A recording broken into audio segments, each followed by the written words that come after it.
अपने जो गाथा चल रही है आज 207 हो गई थी। 208 नंबर की गाथा है। 208 नंबर की गाथा प्राकृत रूप से बोलो। मज्ज परिगहो जदि तदोवां जीवितं नादेव अहं जन्मा धर्माण परिगहो मज्ज परिग्रह कभी मेरा बने तो मैं अजीव बनूं हरे। मैं नियम से गाता ही इससे नहीं परिग्रह मुझ बने। पात्र शिष्य वो जब ये बात बताई परिग्रह की तो एकदम से उसके अंदर से आवाज आई, ये पात्रता प्रकट हुई। हे प्रभु मेरे को सब बात समझ में आ गई, इसलिए मैं भी अब पृथ्वी का परिग्रहण नहीं करूँगा। कैसा भाव होगा पृथ्वी का? मैंने मेरी जो अनादिकाल की जो गलती चली आ रही थी पृथ्वी को क्या मानने की और पुण्य के परिणाम को भला मानने की, बस अब मैं ग्रहण नहीं करूँगा। इस प्रकार बस ये ग्रहण नहीं करूँगा। ये अपने शुद्धात्मा को ग्रहण करने के बाद ये अंतरंग से आवाज निकली पात्रता की बात कि मैं ग्रहण नहीं करूँगा। तो ये है गाथा में जो आत्मा का परिग्रह बताया तो यहाँ पे लिखा है कि परिग्रह नहीं। हाँ तो पृथ्वी का साफ तो लिखा है पृथ्वी का परिग्रह नहीं ग्रहण करूँगा। वो जो आत्मा का परिग्रह है वो तो आत्मा का स्वभाव है। वो स्वभाव है। परिग्रह की परिभाषा ये परि मैंने चारों तरफ से ग्रहण करना मैंने अपना मानना, उसके एकत्र करना, उसे कब्जा करना। तो पृथ्वी का नहीं करूँगा। अब पृथ्वी के अंदर सारी दुनिया ये जब तक इस समय सार के मर्म को नहीं पकड़ेंगे तब तक वो बाहर के परिग्रह को ही परिग्रह मानता है। समय सार के अंदर बाहर के परिग्रह की बात बहुत कम करी। जो बहिरंग परिग्रह है ना, जगत के अंदर तो बहिरंग परिग्रह और अंतरंग परिभाषा की परिभाषा ही बदल दी। क्या बदल दी कि जो बाहर सबको दिखे वो बहिरंग परिग्रह, और जो अपना अंदर तिजोरी में पड़ा वो अंतरंग परिग्रह, जो किसको कोई नहीं जाने। सुने कभी परिभाषा? अब अच्छा है सब इतना कि ये चौथे खाली कहीं जाते नहीं, कहीं जाओ तो पता लग जाएगी परिभाषा। अब ज़्यादा समझते ही नहीं। जो सबको दिख जाए वो बहिरंग, जो किसी को नहीं दिखे वो अंतरंग। अब क्या समझे? द्रव्य कर, भाव कर, नो कर, तीनों को परद्रव्य के रहे जिन्होंने। द्रव्य कर इसमें क्या है, भाव कर इसमें क्या है, नो कर, तीनों ही परद्रव्य है। तीनों परिग्रह है, बहिरंग परिग्रह तीनों। कितनी अलौकिक बात। बहिरंग मैंने परद्रव्य, द्रव्य कर्म, नो कर्म, ये तो हो ही गए बहिरंग परिग्रह। और जो भाव कर्म है वो अंतरंग परिग्रह। एक तो मिथ्यात्व, और ये मिथ्यात्व है श्रद्धा का परिग्रह हो गया। और जो चार कषाय और 9 कषाय, 9 4 13, 9 कषाय कौन से? आज से रति रति शोक भय जुगुप्सा, ये 9, और अनंतानुभूति 4, 9 4 13, और एक मिथ्यात्व 14। ये मिथ्यात्व जो है ये अंतरंग परिग्रह श्रद्धा का। और ये जो 13 बज गई ये 40 मौका अंतरंग परिग्रह। अभी इसको परिग्रह जानते ही नहीं तो उसको दूर करने का प्रयत्न किया जिमाने के लिए। ये परद्रव्य का परिग्रह है। ये वो तो है ही, उसमें क्या तो समझा दिया एक बार, बार बार नहीं बोलेगा।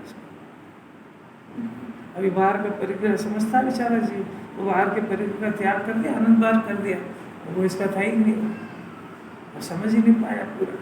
इन पदार्थों को अपना मानने की जो वृत्ति है वो आत्मा का परिग्रह है। ऐसा अलौकिक बात है। तो ये बताया है कि जो भारी है वो जिनवाणी ने थोड़ा बताया, और आपने सीखी आप कहीं से? जिनवाणी तो ये सिखा रही आपने क्या नहीं पढ़ी जिनवाणी? Ignorance of has no excuse. आप रॉन्ग साइड घुस जाओ। इसके साथ मेरे तो नया आया था अभी बम्बई से आया, मेरे क्या पता इंदौर का क्या, कोई बात नहीं, चालान भरो और ज़रा तकलीफ पाओ तो अगली बार समझ में आ जाएगी। तो आप कहो कि मेरे को नहीं मालूम था कि साहब बहिरंग परिग्रह क्या होता है, अंतरंग क्या हो रहा है, तो कोई बात नहीं, 4 गति भटक ली भी समझ में नहीं आ रही, कुंदा 4 मिले आपको समझना चाहिए कि क्या कह रहे हैं। आपको परिग्रह इकट्ठा करने की आदत है ना, तो जिनवाणी कह रही है सम्यक दर्शन ज्ञान चारित्र की निर्मल पर्याय, ये अपना परिग्रह है। और ये जिसके आश्रय से पैदा होता है वो अपना परिग्रह है। परिग्रह उसको कहते हैं जो कभी आत्मा के साथ छूटता नहीं है, वो आत्मा के साथ ही रहता है तीनों काल। तो जो अनादि अनंत अपने साथ रहे उसको आप अपना मानो, उसको परिग्रह मानो। जो आपका साथ दे नहीं, आपका छूट जाए, जो आपकी जाति से न्यारा हो, जो आपकी शांति का खून करता हो, वो आपका परिग्रह कैसे होएगा? भाई कुछ बात समझ आए। जो रागादि का परिणाम है वो आत्मा के साथ अनादि से है, रहेगा कि नहीं रहेगा कि नहीं रहेगा, पूर्व जन्म का शरीर जन्म में है कि नहीं। जो अनादि से लेके अनंत काल जीव के साथ में रहे वो उसका परिग्रह होता है। विभाव आत्मा के आश्रय से पैदा नहीं होता है तो आत्मा का कैसे रहेगा? विभाव पाप में दोनों लेना, पाप और पुण्य का परिणाम आत्मा के आश्रय से होता है कि पर के आश्रय से? बोलो बोलो, पर के आश्रय से। तो पर के आश्रय से होने वाला परिणाम ये आत्मा का साथ दे सकता है? ये तो परिग्रह हो गया, जिनवाणी तो उसका नाश करा रही है। परिग्रह में तो पर में रह गया, उसके पीछे जो परिणाम हो रहा है उसकी चर्चा कर रहे हैं कि वो उद्गल का परिणाम, वो आत्मा का परिग्रह नहीं है। वो फिर से उस परिणाम से इस जीव को शांति होती है, अशांति? अशांति अपना ऐसा परिग्रह हो जो अपने को अशांति कराए, इसलिए नहीं है। तो तर्क न्याय से समझो आप। फिर उस परिणाम से इस जीव को 8 कर्म बनते हैं, ये तो जिनवाणी में पढ़ा है कि नहीं? तो जिस भाव से इस जीव को 8 कर्म बन देंगे वो परिणाम इसका होगा। ये मान रहा तो अलग बात है, मान रहा इसीलिए तो बोल रहा 4 गति। ओहो, मुझे तो इन बातों की खबर ही नहीं थी, मैं तो इसको अपना मान के बढ़ाया जा रहा था। ये जिनवाणी क्या कह रही है? मेरा तो इतना ज़्यादा माथा खराब हुआ कि अभी एक दुकान है तो एक और खोलेंगे, बहुत जल्दी पशु गति में जाएगा, क्योंकि जितना परिग्रह बढ़ेगा उतनी अशांति बढ़ेगी। जिनवाणी के नियम समझता नहीं है। मिथ्या दर्शन के बाद शांति का कोई इलाज नहीं है। पार्टी जी कठिन पड़ गई। जब से दुकान खोली शांति बढ़ेगी अशांति? जो कुछ कहेंगे सत्य कहेंगे। अब उन्होंने रिटायर का ही नहीं करा था, बोला कि हम पैसा दे रहे हैं, धर्म त्याग करना शांति से, फिर उधम मत करना जाके। हमने जीवन भर को खाने को दे दिया, जीव सुनता है? कान है कि नहीं समझता है। एक एक चीज बेचारा अकेला था, कितनी शांति थी, ब्याह कर लिया तो फिर क्या हुआ? बोलो ना। अब फिर बच्चे का हो जाए फिर तो और क्या नहीं क्या, और फिर बच्चे के बच्चे हो जाए फिर क्या कहना? कितनी शांति बढ़ रही है। अरे जिसकी बढ़ गई, वो जिसके यहाँ हो गया वो तो बोलो, मेरे को तो कोई अनुभव नहीं है, आप बोलो। ये सब जिनवाणी को सुनाया करो मंदिर बैठ के।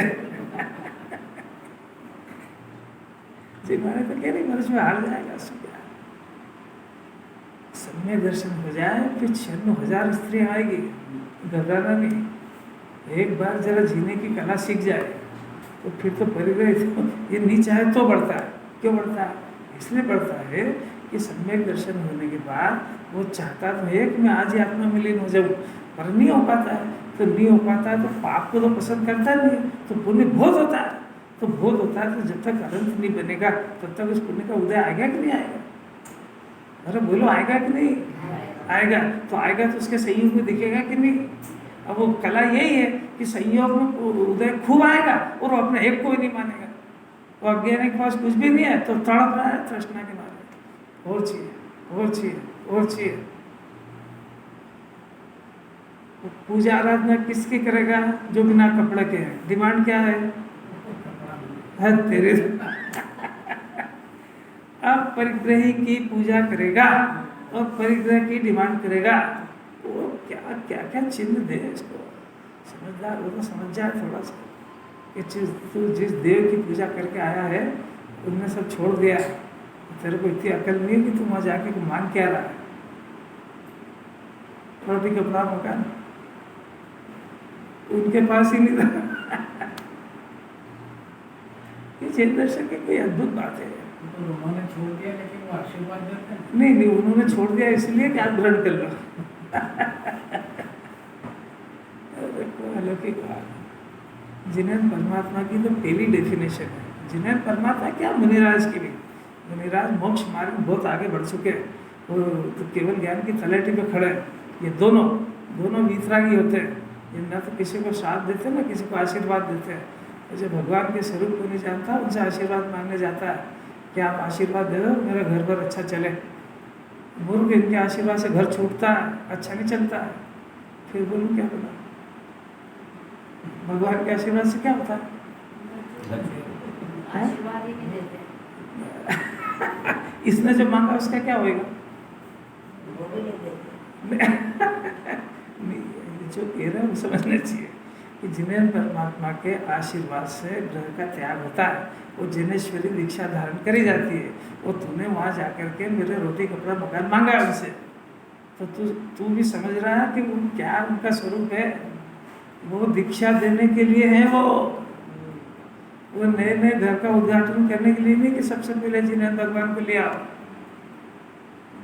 गलती करेगा तो पछताएगा बहुत, क्योंकि वो आ गए तो जंगल भेजने की शिक्षा देंगे वो, बहुत कठिन।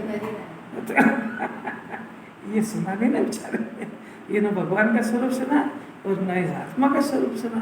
अपने जो भी कुछ इकट्ठा करा इसने सुखी होने के लिए करा, बोलो काय के लिए करा, अच्छा कपड़ा रोटी मकान वगैरह वगैरह जो भी कुछ सुखी होने के लिए करा। जिन्हें परमात्मा कहते हैं कि आत्मा का ऐसा स्वभाव है कि वो बिना किसी परद्रव्य के सुखी रहता है। उसको सुखी होने के लिए किसी परद्रव्य की जरूरत नहीं है, उसको अकेले रहने की जरूरत है। और यदि उसको भोग भी करना है तो अपने अनंत अनंत गुणों का भोग करने से सुखी होएगा। परद्रव्य को स्पर्श नहीं करता है तो उसको भोग भी नहीं सकता, उसको सुखी कहाँ से होएगा? तो कोरी मोरी भ्रम और कल्पना है, और सारी दुनिया दुख में करार रही, उसको दिखती ही नहीं है। तो सम्यक दर्शन करो, जिनवाणी सुनो, सब दिखने लगेगा, सब दिखने लगेगा। आपको केवल ज्ञान होगा जब तो अलग बात है, अब भी दिखेगा। जिनवाणी सुनने के बाद आपके सब रिश्तेदार हजारों में है, जरा सा कंप्यूटर खोलना अपना तो एक एक के दुख की लिस्ट आ जाएगी। देख लेना, आज देखना जरा, आप अंदर के कंप्यूटर भी चलाओ जरा, है लिस्टेड हर एक के हजारों में है। व्यावसाय दिन पत्रिका करेंगे तो हजारों की आएगी सब, और सबका कंप्यूटर माइंड है उसका, सबका इतिहास आ जाएगा उसको। आज देखना बोलते हैं, संडे ना यही काम करना है, उस कंप्यूटर को खोल के सुखी की लिस्ट ढूंढना, फिर आना कल अपन कुंतलाचार्य से बात करेंगे। मोक्षाभिलाषी जीव यानी ऐसा जीव जो अभी मनुष्य पर्याय में मान लो 2-3 दिन का भूखा हो, तो उसकी डिमांड क्या होती है? मेरे को कैसे भी करके रोटी मिले, तड़प रहा है भोजन के लिए, उसका मन जो तड़प रहा है, नंबर 1। और दूसरी बात है कि उसको भोजन करने से मेरी तृप्ति होगी ऐसी प्रतीति, 2 काम। तब वो भोजन के लिए जाता है, तड़पता है, प्रयत्न करता है। ऐसा जिस जीव को अपने शुद्धात्मा की प्रतीति हो, अतीन्द्रिय सुख भोगने की प्यास लगी हो, अतीन्द्रिय सुख के भोगने के लिए तड़प रहा हो, उसको मोक्षाभिलाषी कहते हैं। बात समझ? उस एग्जाम्पल से देखो, क्या हमको जैसी रोटी खाने की ललक और प्रतीति लगती है, जैसे आत्मा के सुख की प्राप्त करने की प्रीति, रुचि और ललक लगी है? देखो, ये देखेगा तो इसको अपना पिक्चर दिख जाएगा। ऐसी ललक, जिसको रोटी नहीं मिली उसको पता है कि आज अगर दिन भर नहीं मिली तो फिर भूखे रहना सोना पड़ेगा। आज दिन भर में अगर ये व्यवस्था नहीं हुई खाने की तो जैसे 2 रात 3 रात बीती है फिर बीतेगी, ऐसा जाता है। ऐसा जिस जीव को इस शुद्धात्मा के अतीन्द्रिय आनंद प्राप्त नहीं हुआ, उसकी बात चल रही, प्राप्त हो जाए, अब तो उसको लग रहा है कि अगर मैं अभी आत्मा में लीन नहीं रहा तो फिर माँ के पेट में जाना पड़ेगा और 9 महीने फिर लटकना पड़ेगा। यहाँ कोई स्पेशल प्रावधान नहीं, तीर्थंकर हो तो उनको भी माँ के पेट में लटकना पड़ता है। वहाँ उल्टे नहीं लटकते, बस रहना तो पड़ता है पिंजरे में, और इसको तो उल्टा भी लटकना पड़ेगा। सीधा रहना सर अच्छा है कि उल्टा लटकना? अरे जेल खाना ये मंत्री संतरी को ना VIP व्यवस्था होती है जेल में। अच्छा बड़ा TV लगाएंगे, अखबार देंगे, बढ़िया सब खाना पीना सब देंगे, अच्छा है ना। उससे बढ़िया तो क्या सुविधा है वहाँ पे, जो सड़क थोड़े खुदवाते हैं, सत्संग का आवाज नहीं है वहाँ पे। फिर अच्छी है कि नहीं? जेल तो जेल है, तो स्वर्ग की गति अच्छी है कि मनुष्य की? ये जिनवाड़े की बातें मत सुना, बात तो चुप, मैं पूछ रहा हूँ उसका जवाब दो। अरे क्या अलग की बात है, वो वहाँ उसका दिल कहता है कि मैं घर पे ज्वार की रोटी खा लूँगा, मेरे को प्रतिबंध नहीं पसंद है कि वो जब खिलाए तब खाओ, यहाँ से बाहर जाना नहीं। कैसी अलग की बात है। ऐसा आत्मा जो है निराहारी तत्व है, उसको आहार के लिए किसी से मांगना पड़े आशोक्ति थोड़ी। अभी तो आहार के लिए दर्शन करता है, निराहारी होने के लिए करना चाहिए आहार की व्यवस्था के लिए। सब सिद्धांत अलग है। मोक्षाभिलाषी जीव किसको कहते हैं?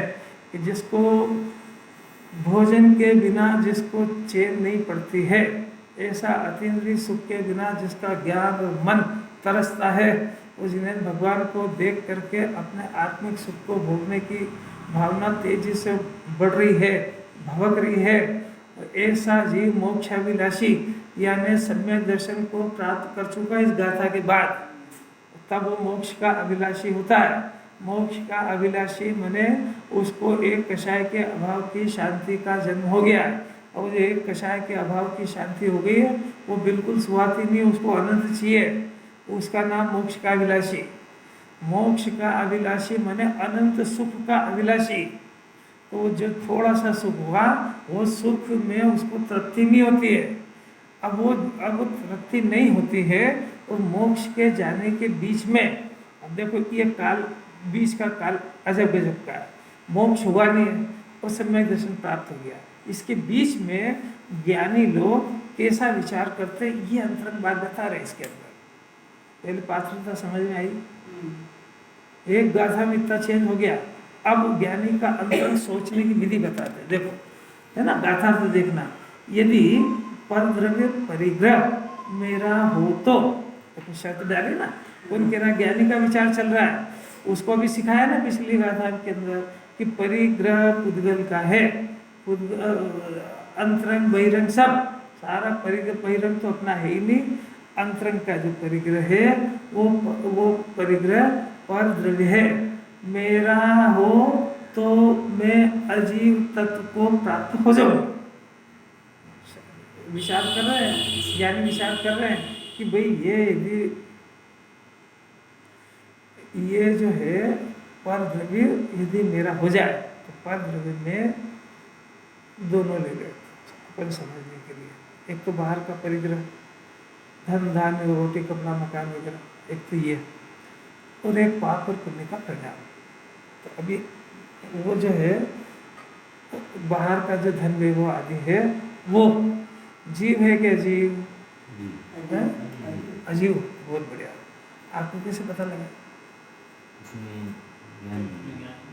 आपको कैसे पता लगा आपका ज्ञान है? बहुत बढ़िया, डरो मत, है ना। अब वो पुद्गल अजीव है और ये जीव है ना। अब ये जीव अजीव का स्वामी बने, शर्त समझ जाएगी। इसने क्या कहा कि वो धन मेरा है, तो अजीव जीव का बन गया। अरे बना कि नहीं? इसकी मान्यता में तो बन गया क्योंकि वो बन जाए, अगर जीव का अजीव बन जाए। आपने कहा भी अजीव है, मैं तो कहा ही नहीं अभी, मैं तो आपसे खाली पूछ रहा हूँ, मेरे को नहीं मालूम। तो वो अजीव है आपने कहा भी। अब वो जिनवाणी पढ़ के कहा कि आपने मन से कहा, ये मेरे को नहीं मालूम, क्योंकि वो यदि अजीव होता तो कौन मूर्ख है जो जीव हो गया अजीव के पीछे पड़ेगा। आओ इकट्ठा हो और मेरे को सुनी करो, कौन होगा दुनिया में ऐसा? अपन खुद ही तो बैठे हैं सोच के। प्रश्न मेरा समझ में आ रहा है। यदि यह उसको अजीब समझता, अभी तो अजीब बोला तो टीप के बोला है, एकदम थोड़े उसमें, पर ठीक है टीप के भी बोला तो कोई बात नहीं। अब तेरे से पूछते हैं कि तू जीव है और वो अजीब है, तो जीव अजीव के आश्रय से अजीव को इकट्ठा करने से सुखी होगा? नहीं। तो फिर तेरी बुद्धि जरा नाप ले, क्या कर रही है 24 घंटे? समझाए छे कहीं कुछ समझ में आया? अजीब को इकट्ठा करना। हाँ अजीब को। अब जिनवानी आचार्य तो दूसरी बात पूछ रहे हैं कि यदि, देखो पहले परिभाषा दे दी, देखो 207 में परिभाषा दे दी कि जो जिसका स्वभाव है वो उसका स्व है और वो उसका स्वामी है। तो हमने उस राग को अपना स्व जाना और उसके स्वामी बने, हमने उस धन को स्व जाना और उसके स्वामी बने, तो जिसका स्वामी बना वो कैसा हो गया? अजीब हो गए। तो अजीब हो गया। तो ये विचार कर रहे हैं कि यदि मैं पुद्गल का स्वामी बनूंगा तो मैं अजीब बन जाऊंगा। ये देखो ही कह रहे, देखो यदि परिग्रह मेरा हो जाए तो मैं अजीब तत्व को प्राप्त हो जाऊंगा। तो ये ज्ञानी होने के बाद ये ऐसी गलती करेगा क्या? और ये कर रहा है अज्ञानी जो फिर से है। अरे कैसे, अरे इंस्पेक्टर साहब किताब रख लो और देख लो, इसमें लिखा है, कुंकुंदाचार्य कह रहा है, मैं नहीं कह रहा हूँ। यदि मैं अजीव को अपना मानूं और मैं उसका स्वामी बन जाऊं, है ना, तो अजीव का स्वामी, अजीव जड़, जड़ का स्वामी चेतन, तो चेतन उसका स्वामी होने से या तो वो चेतन हो जाएगा और या ये जड़ हो जाएगा। दोनों में से आपको क्या पसंद है? जड़ हो जाएगा। रोटी अगर बाई बना देगी तो आटा बनेगी, फिर रोटी बनाएगी। मैंने पहले उसको आटा बनना पड़ेगा। फिर से कहूं, गुरुदेव का पेटेंट दृष्टांत है कि भैंस का पति आदमी नहीं होता कभी, भैंस का स्वामी कौन? उसमें पढ़ लिया, सुन लिया सबने, भैंस का पति पाड़ा होता है। तो ऐसा जड़ का पति जड़ होता है, चेतन का पति, स्त्री का पति पुरुष हो सकता है क्योंकि सेम जाति के, पर वो तो एक चेतन एक जड़। अजीव का स्वामी कौन हुआ? ये मेरा स्व और मैं इसका स्वामी। थोड़े थोड़े समझाए से कहीं कुछ समझ में आ रही क्या? बोलो बोलो, रखो मत अंदर। कथन में तो ऐसे ही बोला जाएगा ना, मान्यता नहीं होगी। आप कथन कर रहे हो कि मान्यता कर रहे हो? आप कथन बोले, जीव बोल रहे हो, आप बोलने वाले भी हो भी सही। आप बोलोगे वो जो आपकी मान्यता में पड़ा है, वो भाषा निकलेगी नहीं। वो ये तो थोड़ा बहुत टीपा हुआ ज्ञान है, कितनी देर का है, या भी सिर्फ यही याद रहता है। घर जाके इसकी हिम्मत नहीं है, क्या बोलेगा कि घर का मालिक मैं नहीं हूँ, बोल के देख लेना। पड़ोसी कहेंगे अच्छा पागल छोड़ के जाए, ऐसे हम भी यही चाहते हैं। सही चीज तो सुनने को देखने को मिलेगी। ये जो भी अपराध होता है ना, अभी देखो ये अभी इसकी शर्त बताते हैं। पहले ये शर्त तो सुनी कि यदि मैं अजीव का स्वामी बनूं तो अजीव मेरा स्व और मैं उसका स्वामी, तो वो अजीव है, तो अजीव का स्वामी जीव नहीं होता है, अजीव का स्वामी अजीव होता है। तो उसकी मेरी मान्यता में मैं अजीव बन गया, क्योंकि ज्ञान मेरा स्व और मैं उसका स्वामी। ये स्थापित करा था ना 207 में, ज्ञान मेरा स्व और मैं उसका स्वामी, है ना। अब अजीव मेरा स्व और मैं उसका स्वामी, यदि ऐसा हो जाए तो मैं अजीव बन जाऊंगा, ऐसा ज्ञानी सोच रहा है। इसलिए मैं अजीव का स्वामी नहीं हूं। फिर से अभी किसके बारे में बात करी? पुद्गल के बारे में। अब थोड़ी ऊंची बात, यहाँ तक तो ये जीवन बार आ गया। अब जो बात कर रहे हैं कुंकुंदाचार्य, वो विशेष गहराई की कर रहे हैं। ये पाप और पुण्य का परिणाम, ये तो मैंने दो भेद डाल दिए। इन दोनों का नाम, एक नाम है राग, इन दोनों का एक नाम है इच्छा। आई समझ में? तो ये जो राग का परिणाम है, अब फिर से वही तर्क लगेगा।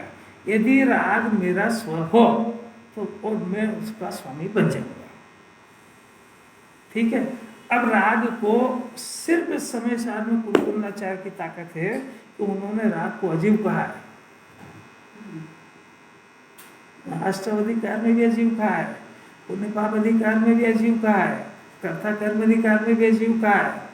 अजीव मने जिसमें मेरा ज्ञान नहीं है वो मेरे लिए अजीव है। तुम उसको कुछ भी कह दो, उद्गल कह दो, आश्रय कह दो, अन्य द्रव्य कह दो, कुछ जो कहना कह दो, जिसमें मेरा ज्ञान नहीं है वो मेरे लिए अजीव है। मैंने नहीं, पक्की बात है। आपकी स्त्री आपके लिए जीव है क्या? जीव। आपकी वाइफ आपके लिए जीव है क्या? अजीब। अजीब है, उसको आप जड़ कह रहे हो। समझ में आ रही कुछ? हम उसको जड़ नहीं कह रहे हैं, हम अजीव मैंने मेरा जीव। हाँ, मेरे अलावा सभी मेरे अलावा सभी। फिर से अरहंत भगवान जीव है क्या? जीव। आप अजीव की पूजा करने जाते हैं? हाँ, यह अर्थ इसका अजीव। फिर से जो मेरा नहीं है उससे मुझे लाभ होगा, ऐसा 3 काल में संभव है। अभी दो जा रहे अंदर, जो मेरा नहीं है उससे मुझे प्रॉफिट मानना, उद्गल अजीव से जीव को लाभ होगा, ये मिथ्या दर्शन है।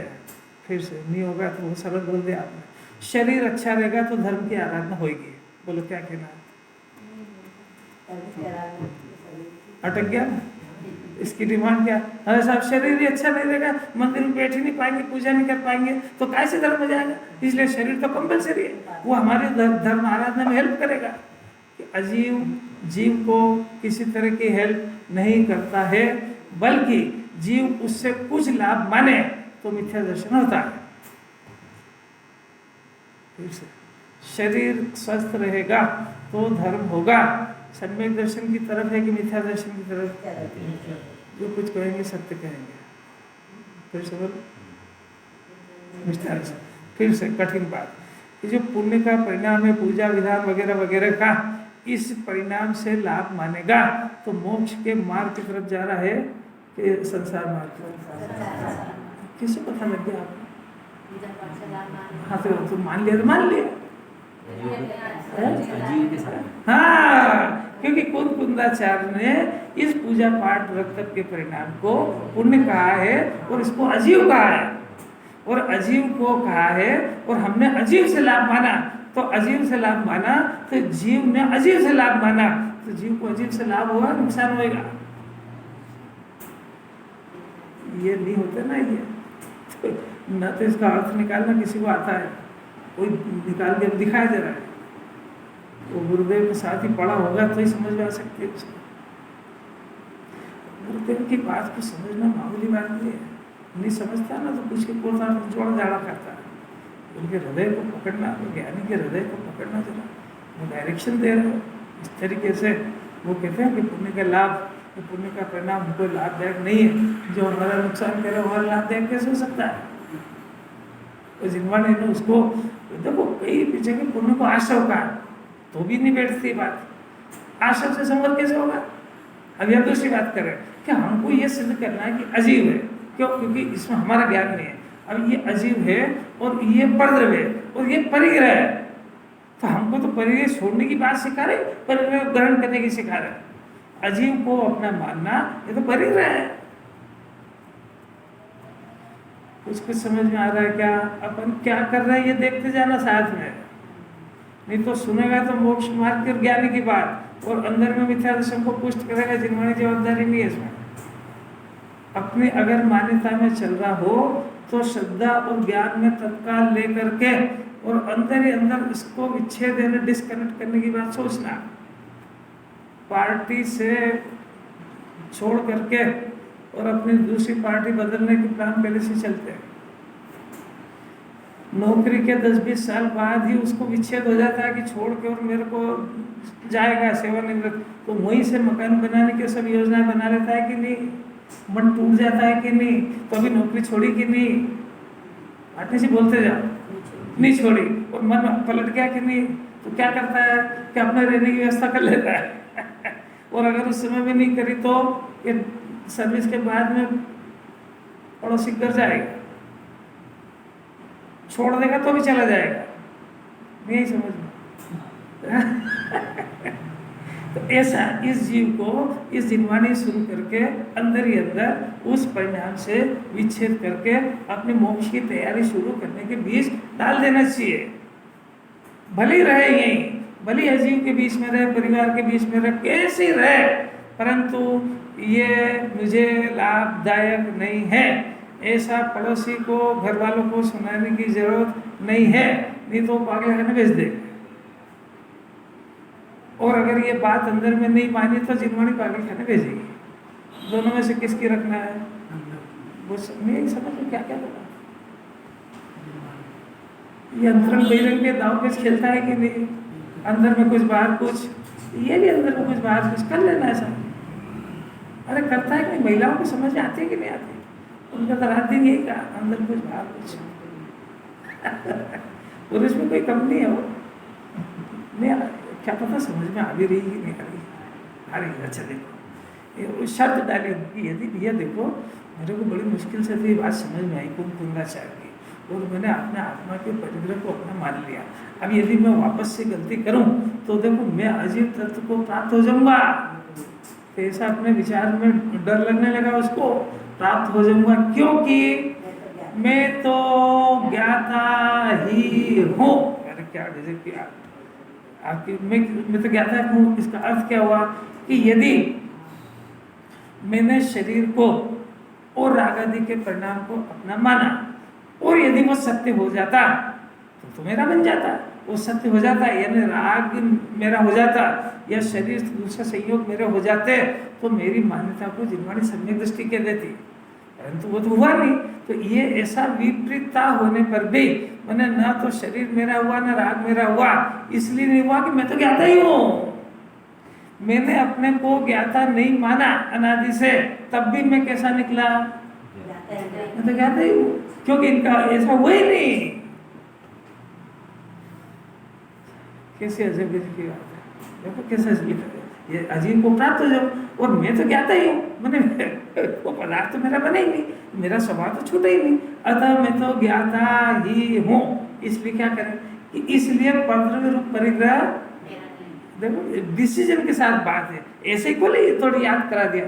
आप करता आपके ज्ञाता कैसे ज्ञाता ये मर नहीं, ऐसा थोड़ी है। करने का मेरा स्वभाव नहीं है, आज तक मैंने कुछ किया नहीं है, अनंत काल आगे भी मैं कर सकता नहीं हूँ। ऐसा नहीं कि मैं अभी नहीं करता हूँ, अभी नहीं करता हूँ तो कभी कर सकता, कभी करना मेरा स्वभाव ही नहीं है। क्यों? क्योंकि मैं तो ज्ञाता हूँ। एक ही मंत्र ना भगवान बना देगा। परद्रव्य की कोई विपत्ति आ जाए, एक मंत्र लगा दो, क्या यार क्या हो गया, देखो पकड़ लिया समझ में। जो समस्या है, पेट दुख रहा है, बोलो उत्तर। देखो फिर से सुनना जरा, पढ़ना जरा इसको। मैं तो ज्ञाता ही हूँ, ही पे वजन है, खाली ज्ञाता हूँ नहीं, ज्ञाता ही हूँ। अब देखो घर पे किसी की भी तबीयत खराब हुई, अब वो क्या दवा लाओ ये करो, सब लिया, पर अंदर में क्या करना है? तो अब वो राग भी हो गया, आकुलता भी हो गई, और इसने अपने आप को समझा भी लिया कि ये इससे आगे मर्यादा ही नहीं है, उसका कष्ट तो वही भोगेगा। उसके कर्म के उदय को तीर्थंकर नहीं हटा सकते कम ज़्यादा, तो क्यों? तो वो भी कह रहा है कि मैं तो ज्ञाता ही हूँ। तो ये करने वाला बनेगा। अरे विपरीत परिस्थिति आएगी कि नहीं, शरीर छूटेगा कि नहीं, मंत्र लगाओ, शरीर छूटेगा, छूटने का समय आ गया और खूब तकलीफ हो रही है, मंत्र लगाओ, बोलो तो सही।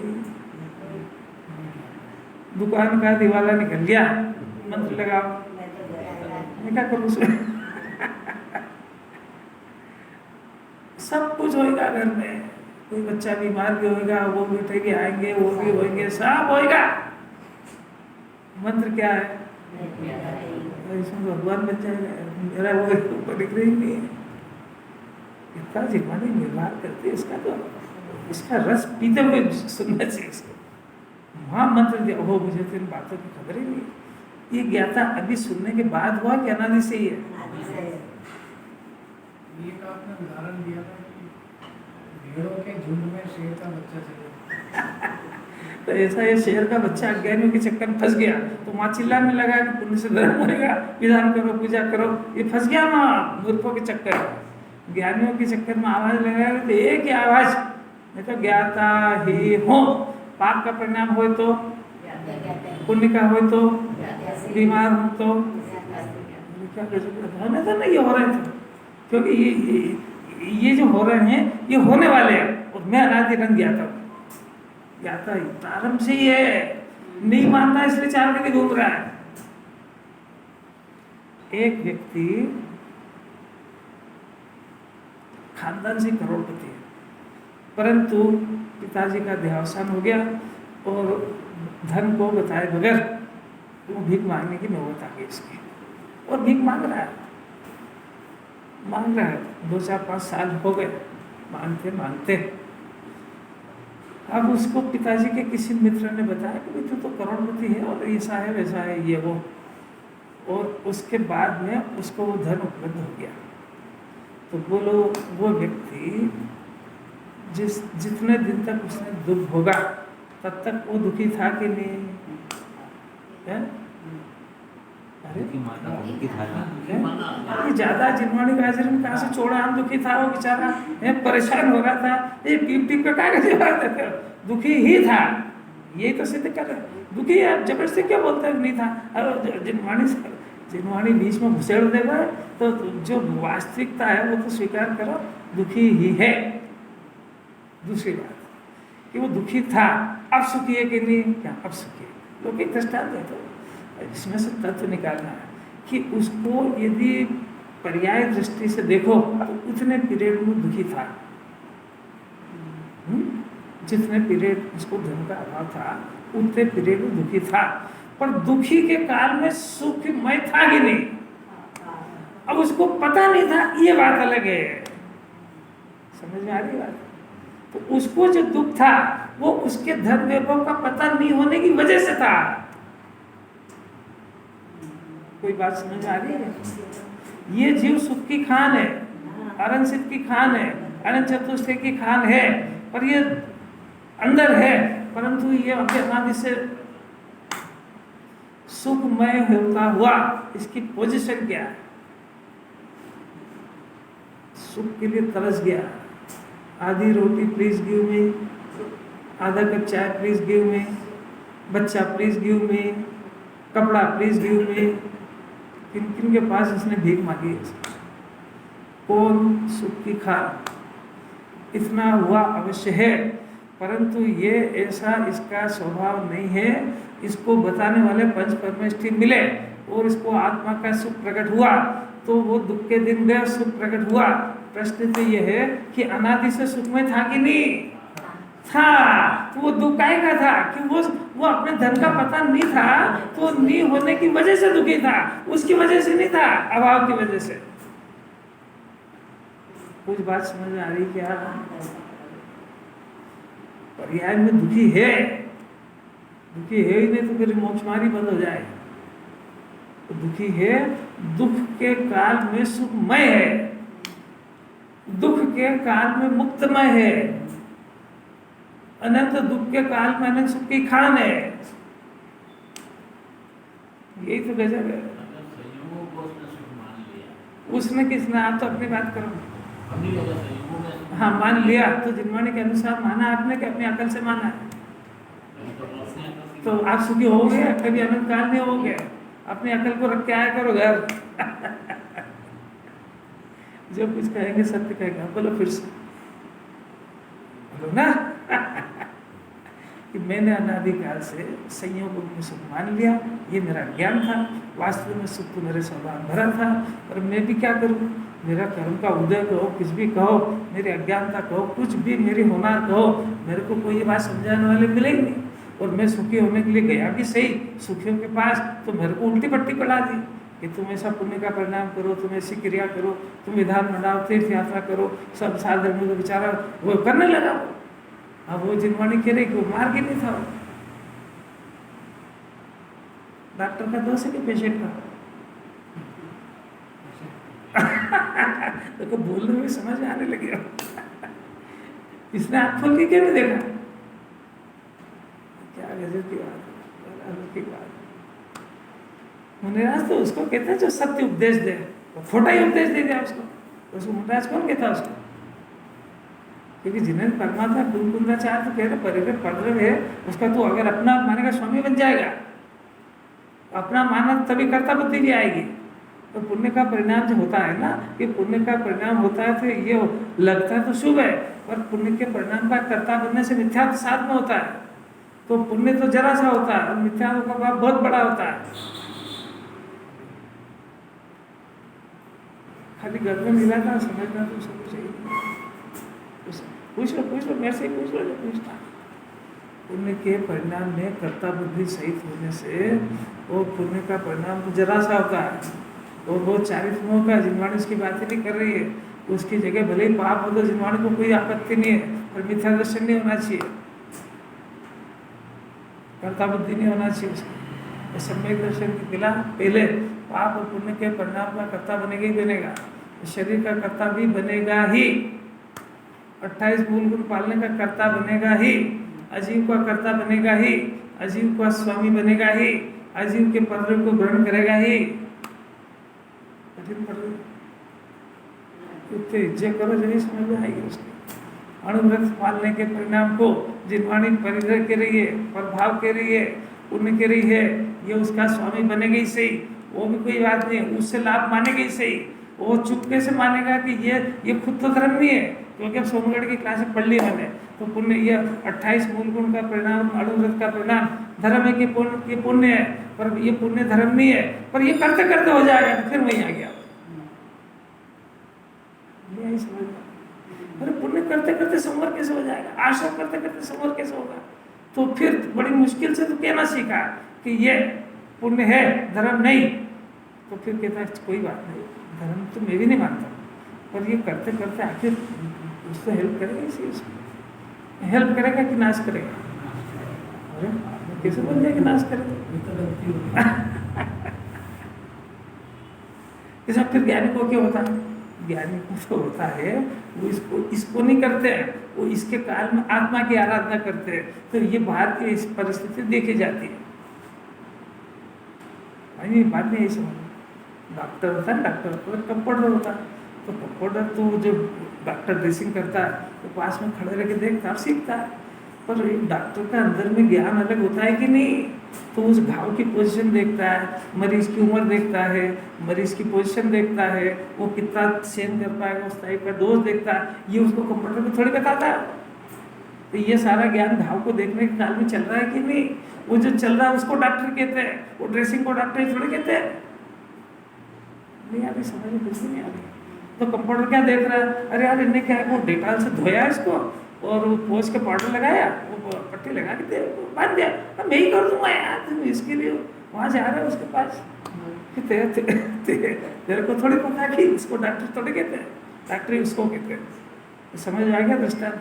इसी तरीके से वो जो डॉक्टर है, यानी वीतराग बाहर में चलने वाले ज्ञानी, चौथे गुण अंदर, वो ऊपर की ड्रेसिंग अलग बात, वो अंदर क्या करते हैं उनको सब मालूम, अंदर क्या करते हैं, तो अंदर ही अंदर वो जो अंदर करते हैं वो मोक्ष मार्ग है, बाहर करते कर्म दिखता है, उसको तो खुद ही आश्रय जानते हैं और खुद ही क्रिया जानते हैं, तू नहीं समझ पाएगा, तेरा प्रश्न अटकेगा बार बार, क्योंकि वो इसको अजीब की क्रिया कहेंगे तो तू कहेगा आप क्या करते हो, तो हम करते ही नहीं है, मतलब क्या करें, हम तो जो करते हैं तरह देते ही नहीं है। मेरी बात सुन, ज्ञानी उपास करे तो मोक्ष मार्ग है, और हम भूखे मरे तो ये तो भूखे ही तो मरता है, उपास करते ही नहीं, यही तो बात है।